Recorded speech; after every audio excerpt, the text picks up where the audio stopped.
Pokemon Scarlet and Violet were just announced, and so far, all we know is that they're gorgeous and have cool starters. We don't, however, know what the final evolutions for those starters are. Let's change that.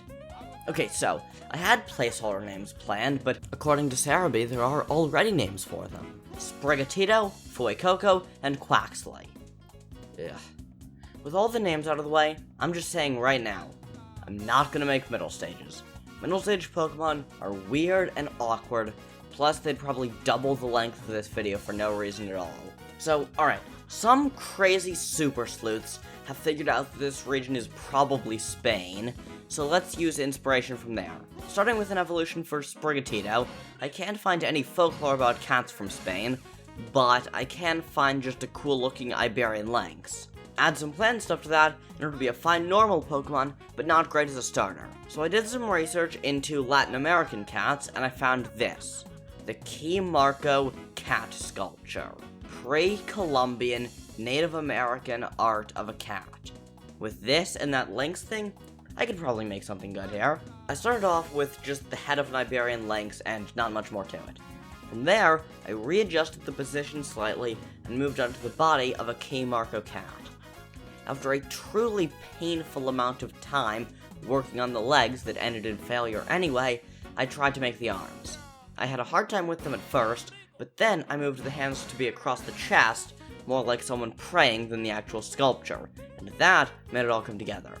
After that, I went back to the legs.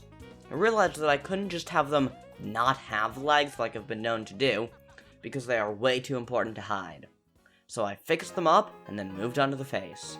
The face I went with was a mix between the actual faces of Sprigatito and an Iberian lynx. I started with the snout of the actual animal, and then went with something closer to a cartoon cat, because the snout looked really weird. When I finished with that, I made the legs a bit better and got rid of the center line. I put the line in originally because Key Marco cats have them, but then I realized that that line was where the arms meet, and since I changed the arms, that wouldn't be there. I replaced it with a couple of spirals like the Key Marcos have, and then I added a bunch of dots and lines and stuff. I finished it off with a leaf on its chest and its face, so once I finish coloring, we'll be done. And behold, Sarbogato, from Sabio, Arbol, and Gato, Spanish words for sage, tree, and cat. The magical tree cat Pokemon, a grass psychic type. Due to having an unusually strong connection with the gods, Sarbogato has lots of psychic power. Due to evolving in nature, it has lots of plant-based power. And due simply to being driven toward knowledge, it has virtually no limit on how strong it can be. This Pokemon is said to have gone to the deepest depths and highest peaks of the earth, spent days meditating in order to release enormous psychic waves, and even communed with both Arceus and Giratina, then lived to tell the tale. So, I originally had this whole paragraph written out about just how much I despise Quaxly, but then I realized that I was looking at it all wrong. It's not just a duck, like I first thought. It's a sailor, a Spanish conquistador, and the only reason it's a duck is because ducks can swim. Still don't really get that name though. Anyway, what about a gruff bipedal sailor duck? I really like that. Also, maybe let's give it an eye patch to make it dark water, but I'm getting ahead of myself. Buff bipedal sailor. Let's do this. After making the head, I spent a little while trying to get the beak right, and then moved on to the body. The torso was easy. After the torso was made, I drew the wings that were acting as arms. One of them was drawn like he was flexing his muscles, and the other was put behind him, but that won't stay. I drew a head with a feather in it, and then I fixed the pose. I changed his other wing to be in the position of slapping his bicep, a gesture that in most of the world has a meaning similar to the middle finger. Once that was done, I rounded off the top part of the wing, made feet, and then added some little tufts of feather to look like fingers. Then I added a bunch of other feathers before ditching all of them and replacing them with just 2 big ones. After that, I gave him a little bow tie to his collar, a stripe along his shirt, and some eyes. After this, I started coloring, and the process there is not remotely interesting. We are done. And behold, Conquistapato, from Conquistador and Pato, Spanish for duck, the conquering duck Pokemon. A fighting water type, a gruff and tough seafarer, Conquistapato desires to control the world and will brawl with anyone in order to get that. This Pokemon has a hot temper and a sharp tongue when another Pokemon crosses it. It can easily swim over 3,300 miles through even the roughest of storms. Lastly, what might already be my favorite first form Pokemon ever, Fuecoco. I'm not going to go into detail with the lore for this thing, because I already posted a short talking about its origins. For now, just the most important part. Coco is Spanish for coconut, and is also short for Cocodrilo, meaning crocodile.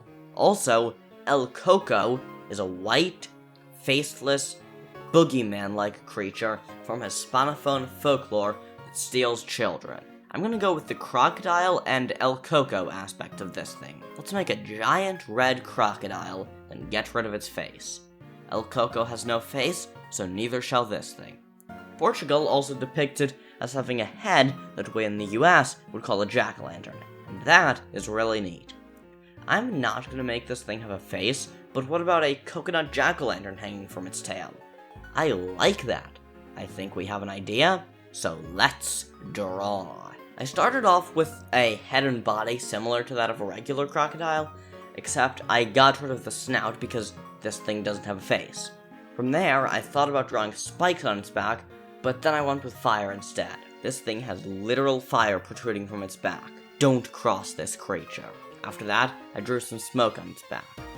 No one knows if that smoke is real or just a pattern it developed. I drew on one piece of tape, or whatever that is, on its body like Fuecoco has, and then I added in some fire-like spot patterns. Then I added in a little stem like Fuecoco's, and only now do I realize that its head looks like a pumpkin. I drew a jack-o'-lantern-esque face on it, tried to start coloring, and then remembered the coconut jack-o'-lantern on its tail. I drew that in and did all the coloring. I had a much clearer idea in mind for this one, so there was much less trial and error. So, we're done. And behold, Necrocendrilo, from Necrofago, Incendio, and Cocodrilo, Spanish words for ghoul, fire, and crocodile. The ghoulish fire crocodile Pokemon. A fire ghost type. Necrocendrilo will steal children who misbehave during the night. No one knows what it does with them. Does it kill them? Eat them? Turn them into pets? Rumors are unclear. The only thing that is clear is that the flame in the coconut it carries around is fueled by the souls of screaming children. The worse a child is, the brighter the flame gets. The brighter the flame, the stronger Necrocendrilo's power becomes. Which one did you like the most? For me, it's gotta be Necrocendrilo. If you like this, then you'll probably like this video right here of me creating a pre-evolution for Absol. Peace out, Absolites!